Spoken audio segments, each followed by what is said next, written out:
Kata-kata dalam bahasa Inggris dibagi menjadi beberapa kelompok utama. Hal ini didasarkan pada seringnya mereka digunakan.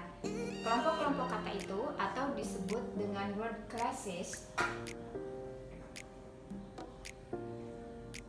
yaitu noun, verb, adjective, adverb, pronoun, preposition, conjunction, determine. Berikutnya saya akan berikan contoh masing-masing kelompoknya. Noun atau kata benda adalah kata yang mengidentifikasi orang atau sesuatu atau ide. Kita ambil contoh. Untuk orang ada girl, friend, student. Kemudian untuk sesuatu ada horse, flower, house. Kemudian untuk contoh ide, kualitas, dan keadaan ada life, motivation. Benda-benda dalam noun itu juga dibagi menjadi dua kelompok, yang dapat dihitung dan tidak dapat dihitung. Yang dapat dihitung itu adalah countable noun. Contohnya cat. Ketika dia lebih dari satu, maka kita tambahkan s, 2 cats.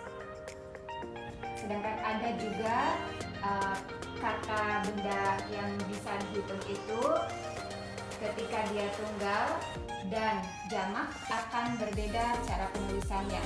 Contoh, one child menjadi 2 children. Kita ambil contoh untuk uncountable noun, benda yang tidak dapat dihitung seperti tea, sugar, water, money, love, rice, dan knowledge.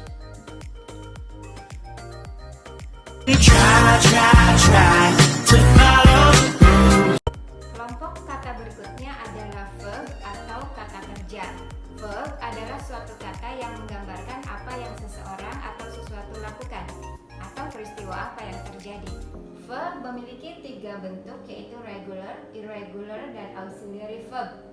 Regular dan irregular verb adalah kata kerja utama yang memiliki 3 bentuk: base form, past simple, dan past participle, atau yang sering kita sebut dengan istilah verb 1, verb 2, verb 3. Bentuk past simple dan past participle untuk regular itu cenderung sama, didapatkan dengan menambahkan ed. Atau bisa juga kita menambahkan d saja. Contoh, di sini saya ambil need menjadi needed, needed, study menjadi studied, studied. Sedangkan untuk irregular verb, kita dapatkan past simple dan past participle-nya itu dengan berbagai cara. Ada yang berubah, ada yang sama. Saya ambil contoh untuk yang berubah adalah drink, drank, drunk. Sedangkan yang tidak berubah contohnya cut, cut, cut. Bentuk yang ketiga adalah auxiliary verb. Auxiliary verb adalah kata kerja yang menjadi pelengkap atau bisa jadi dia berdiri sendiri. Contoh, is, am, are, was, were, be, been, been, has, have, had, do, does, did, dan kelompok modals diantaranya will, can, must, should.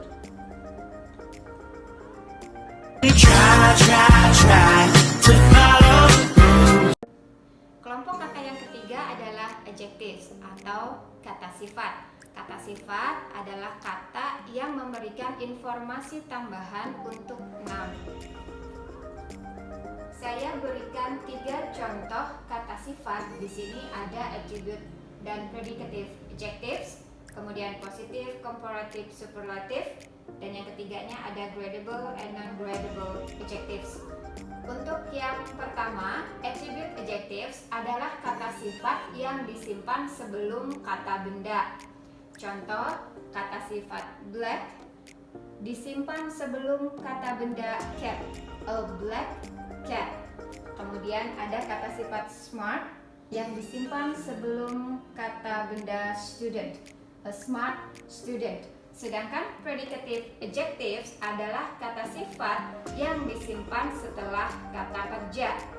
Saya ambil contoh black, disimpan setelah kata kerja is. Kemudian ada kata smart yang juga disimpan setelah auxiliary verb is. Yang nomor 2, ada positif, komparatif, superlatif. Komparatif itu artinya lebih, sedangkan superlatif itu ter atau paling. Contoh yang pertama ada happy, kita tambahkan er. Untuk komparatifnya menjadi happier, kemudian kita tambahkan est. Untuk superlatifnya menjadi happiest. Ada juga yang kita tambahkan more untuk komparatifnya. Contoh beautiful menjadi more beautiful, dan superlatifnya kita tambahkan most. Yang nomor 3, kita punya gradable dan non-gradable adjective. Gradable adjective adalah kata sifat yang bisa ditambahkan adverb. Di sini saya ambil contoh very untuk adverbnya, sedangkan kata sifatnya adalah expensive. Ya, jadi gradable itu adalah kata sifat yang boleh ditambahkan adverb di depannya, yang seperti ini. Sedangkan untuk non-gradable adalah kata sifat yang tidak bisa ditambahkan oleh adverb. Contoh yang saya ambil adalah electronic devices. Ya, jadi kata sifat elektronik itu tidak bisa ditambahkan dengan adverb.